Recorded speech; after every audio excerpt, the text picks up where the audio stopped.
Ready to rumble, and they sent on their way. Favourite Divine You was slower for half a length, so it's 3/4 of the way back. Towards the inner, Jet Lignite, the first one to react. On the Bayou is going to press forward and challenge for the lead. Double Gemini, whatever it takes, Cherokee Chief. Staff Sergeant is racing around them as they go down past that 1,300 metre zone. Then we drop back to Tiger Tank. The favourite Divine You in the red and black silks is 3/4 of the way back. Swanking further back in the running. Then comes Tree of Knowledge, and they're 9-10 lengths off the leaders. They're starting to stretch out. Around runners goes Straight Shooter, and flushed out to the end of the line is Tinker Tailor. Into the turn, they move towards the 900 metre marker, and on the Bayou, free striding by 2. Jet Lignite in the box seat is second. Then comes Staff Sergeant racing away third. Double Gemini, whatever it takes. Divine You towards the inside, and Cherokee Chief, they're going to take off together. Divine You, the red and black, goes towards the inside, and Cherokee Chief's just going to look for a way to the inside. 400 metres left to go. Jet Lignite moved up on the outside. There's a bit of scrimmaging towards the inside. Divine You now starts to come forward. Cherokee Chief's on the left-hand side. 200 metres to go, and Divine You now starts to warm up. Divine You comes into the lead. Jet Lignite's away second, but Divine You, another favourite, on the way to victory, and Divine You ridden out to win by a length. Jet Lignite, Double Gemini, and perhaps Staff Sergeant.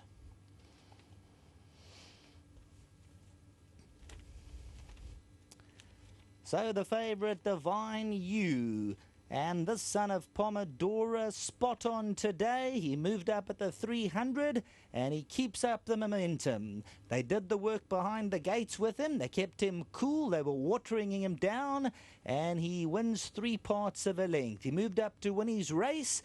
He done enough, and he stayed on. Number goes into the frame, number 6, Divine You.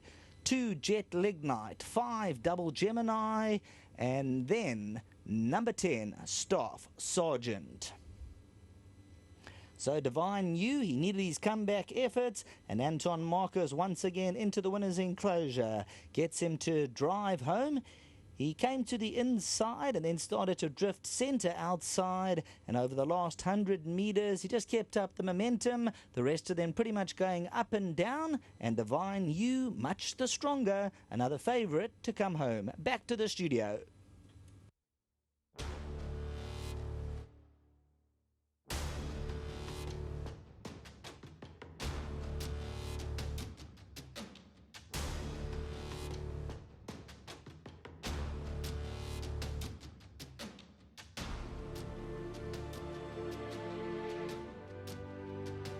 A good win for Brett Crawford and his team. Of course, Peter Muscat, the man that does the job here in KZN. DK Svetter, Ian Robertson, Clover Flay, Stud, the breeders as well, with the son of Pomodoro. And he's now got that maiden under the belt with jockey Anton Marcus. And good win from him today, Peter. Yeah, I thought he won a nice race. He's had a lot of issues along the way, but fortunately those are all behind him. I'd like to say huge congratulations to Ian Robertson and Des Kieswetter. They've been very patient with him. I think he'll go further, so I don't think it's the end of the line for him. He seems to stay very well, so I think we've got more options with him down the line. Well, a nice one here, Peter. Give our best to Brett, and well done to yourself and your team. How was the New Year's and Christmas and everything? Not so quiet, but good. Well done here, Peter. Thank you. Lovely. Let's get Anton in, and Anton's now got 3 on the bounce for the day, or should I say 3 thus far. One more race to go, and guys are hoping that he can have 3 on the bounce. That's the punters around. They're all chatting to me. They say, Anton, the last 3 races. And I said, he's the right man for the job. From their mouth to God's ears, these.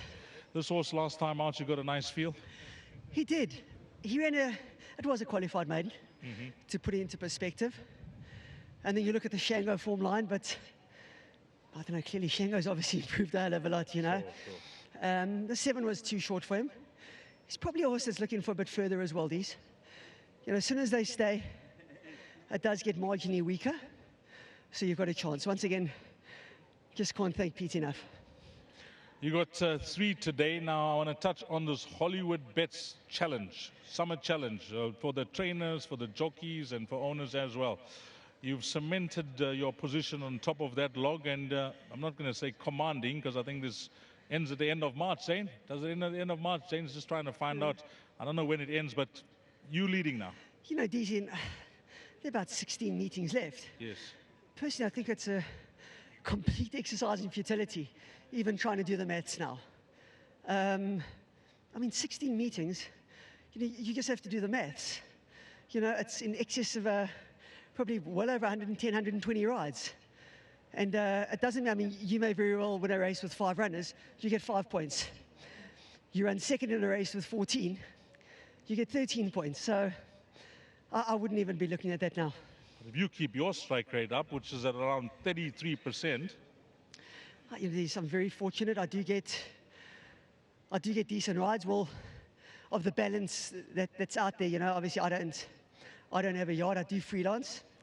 Obviously, the bigger yards in Natal are taken, and they've got very capable riders.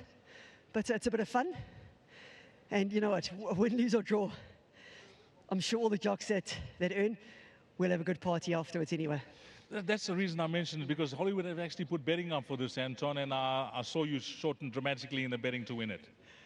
You know, these it's tantamount to anti-post betting. Sure. You know, so if has a bet now, they're very brave. You know, but just to Owen and his team, you know, they've just brought a new dimension to the negativity of racing at the moment. You know, I mentioned it before, we all know racing's at a bit of a precipice.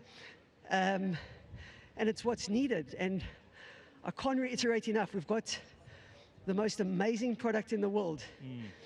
And maybe, just maybe at grassroots levels, i.e. from a marketing perspective. And what's the word I'm looking for? I've lost my train of thought momentarily. You know, getting the information out to the public. Yes. And to the punters, you know. Well, the punters, you know, they almost pay our salaries, you know, so let's get the information out to them, and let's try to do away with all this negativity, you know. Things go wrong in races. We know the volatility of this industry. There's money involved, you know. And let's concentrate on the positivity and this amazing product. And there are going to be winners, and when they're winners, they're obviously losers, you know. But we're all out there doing our utmost. And we're in a very fortunate position, Dees, to be part of this amazing, this game industry, call it whatever you like, you know. And we're really grateful for it. Well said, Anton. Now, just quickly, just for the guys that have taken the last treble, Anton, Marcus, give them a mark out of 10. These, as I mentioned earlier, I would have been a lot more confident if it was the poly track. Yes. But he's probably the horse to beat. It was probably my biggest dangers, I would have thought, would be Bayview. Billy Jacobson's horse, yes, Jogus's horse. He had something about him on his form.